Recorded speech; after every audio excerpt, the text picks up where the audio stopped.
দিব্যাংগ মঞ্চই আপোনাৰ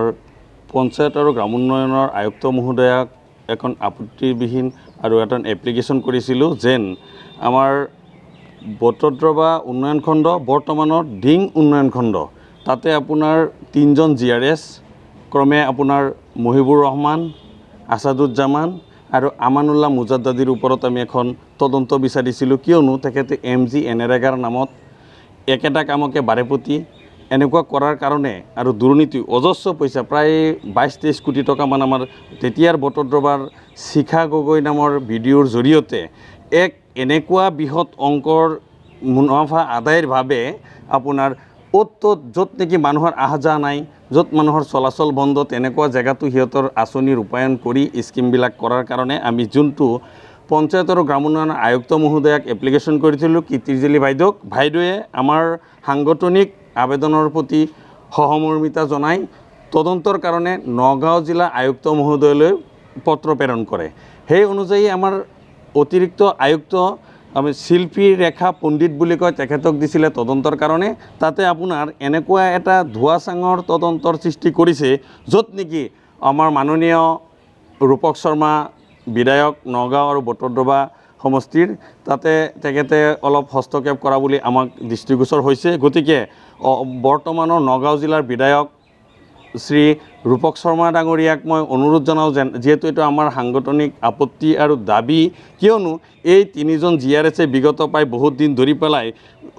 ত'ত বহুত টকাৰ ঘোটালা কৰিছে তাৰ তথ্যভিত্তিক আমি সম্পূৰ্ণ তথ্য তেখেতৰ তাত দাখিল কৰিছিলোঁ আৰু ক'ত কি এষ্টিমেট বনাইছে ক'ত আপোনাৰ এডমিনিষ্ট্ৰেটিভ এপ্ৰুভেল হৈছে কামবিলাকৰ কিমান টকা চেংচন হৈছে গোটেইখিনি তথ্য দিয়াৰ পিছতো তেখেতে কিছুমান পাবত গজা নেতা পালি নেতাবিলাকে বৰ্তমানৰ নৱনিৰ্বাচিত প্ৰতিনিধি আৰু কিছুমান এনেকুৱা কামত য'ত নেকি PWD ৰাস্তা হৈ আছে PWD ৰাস্তা বৰ্তমান হৈ আছে আমাৰ বটদ্ৰৱা আটক দুনীয়া কৰাৰ কাৰণে মহাপুৰুষ শ্ৰীমন্ত শংকৰদেৱৰ জন্মস্থানৰ চাৰিও কিনাৰে আমাৰ চৰকাৰে জাকত জিলিকা কৰিবৰ কাৰণে বিভিন্ন ধৰণৰ আঁচনি ৰূপায়ণ কৰিছে তাতে চাওক এটাকৈ অতিকৈ পৰিতাপৰ বিষয় এইটোৱেই যে আমাৰ শান্তিজান অৰ্ধ সাপ্তাহিক বজাৰৰ ওচৰত তিনিমুনিৰ থকা যোনটো আপোনাৰ ৰাস্তাৰ জইণ্ট হৈছে আমাৰ বটদ্ৰৱা থানলৈ অহাৰ যোনটো মূল আপোনাৰ গেট আছে তোৰণ আছে তাৰ চুকতে আপোনাৰ দুইটা চাইডে ৰাস্তা হৈ গ'লগৈ তাতে আপোনাৰ প্ৰায় আপোনাৰ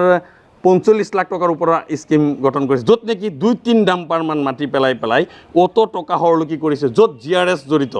য'ত GRS মহিবুৰ ৰহমান জড়িত য'ত আছাদুজ্জামান জড়িত তেখেতসকলৰ কেইটামান ফটো কেইদিনমান পঞ্চায়ত নিৰ্বাচনৰ আগতে ভাইৰেল হৈছে তেখেতসকলে চৰকাৰী পদবী থকা চৰকাৰৰ দৰমহা পোৱা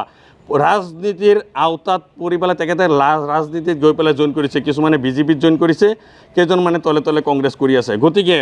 প্ৰতিটো কামতেই আমাৰ মাননীয় বিধায়ক ৰূপক শৰ্মা দাদাই তেখেতে প্ৰতিটো কামতে হস্তক্ষেপ কৰে। গতিকে আমি দিব্যাংগ মঞ্চৰ ফালৰ পৰা তেখেতক অনুৰোধ জনাওঁ যেন এনেকুৱাকৈ দুৰ্নীতি আৰু উন্নয়নমূলক কামৰ পইচাবিলাক এই নেতা পালি নেতাৰ পকেটত সোমাই আমাৰ যি উন্নয়নত বাধাৰ প্ৰাচীৰ হৈ পেলাই সৃষ্টি কৰিছে তাত মই ধিক্কাৰ দিছোঁ আৰু বিধায়ক মহোদয়ে যাতে ইয়াত হস্তক্ষেপ নকৰে আমি আইনী পৰ্যায় অনুযায়ী তদন্তৰ দায়িত্ব এতিয়া বৰ্তমান নগাঁও জিলা পৰিষদৰ মুখ্য কাৰ্যবাহী বিষয়া ডেপুটি CO জাকিৰুল্লাৰ দ্বাৰা তদন্ত চলি আছে। গতিকে মাননীয় বিধায়কক মই অনুৰোধ জনাওঁ বাকী MLA কি কৰে মই চাই ল'ম কিন্তু আপোনাক বহুত ভাল পাওঁ আপোনাক দাদা বুলি আমি সম্বোধন কৰি পেলাই কৈছোঁ যেন দাদা আপুনি এই বটদ্ৰৱাৰ আহে পাহে থকা BJPৰ পালি নেতাবিলাকে আৰু GRS সকলে যি দুৰ্নীতি কৰিছে তাত আপুনি হাত উজান নিদিব আৰু অনুৰোধ কৰিছোঁ এইবিলাক দুৰ্নীতিৰ কাম আপুনি নিজে হস্তক্ষেপ কৰিবলৈ বন্ধ কৰক কিয়নো আপোনাৰ কথা আমি এটাতেই আপোনাৰ কথা আমি স্পষ্টকৈ গম পালোঁ যোনজন এছিষ্টেণ্ট কমিশ্যনাৰ আপোনাৰ শিল্পী ৰেখা পণ্ডিতক দি পেলাই তদন্তৰ দায়িত্ব দিছে এক্সিকিউটিভ মেজিষ্ট্ৰেট হয় তেখেতক যোনটো দায়িত্ব দিয়া হৈছে তেখেতক আপুনি বহুতবাৰ ফোন কৰি পেলাই আমনি কৰিছে। গতিকে মই আপোনাক আজি এই সংবাদ মাধ্যমৰ জৰিয়তে জনাওঁ যেন আপুনি দাদা ইয়াত হস্তক্ষেপ কৰিব নালাগে আপোনাক অনুৰোধ কৰি কৈছোঁ যেন এনেকুৱাকৈ বটদ্ৰৱা উন্নয়ন খণ্ড বৰ্তমানৰ আপোনাৰ ডিং উন্নয়ন খণ্ড হ'ল তাত যিমান কোটি টকাৰ দুৰ্নীতি শিকাগোৱে কৰি থৈ গ'ল আৰু বৰ্তমান যিকেইজন দুৰ্নীতিগ্ৰস্ত GRS সকল আছে আপুনি নিজে হস্তক্ষেপত অতি অনতিপলমে এই নগাঁও জিলাৰ পৰা বেলেগ জিলালৈকে বহি জিলালৈকে তেখেতসকলক আপোনাৰ ট্ৰেন্সফাৰ কৰি দিয়ক আৰু এই বটদ্ৰৱা উন্নয়ন খণ্ডখন জাকত জিলিকা কৰক কিয়নো মহাপুৰুষ শ্ৰীমন্ত শংকৰদেৱৰ জন্মস্থানৰ আধাখিনি কাম এই উন্নয়ন খণ্ডৰ দ্বাৰা পৰিচালিত হৈছে। যিকোনো খবৰৰ বাবে যোগাযোগ কৰক 7099017330 লগতে 7099017110 নম্বৰত।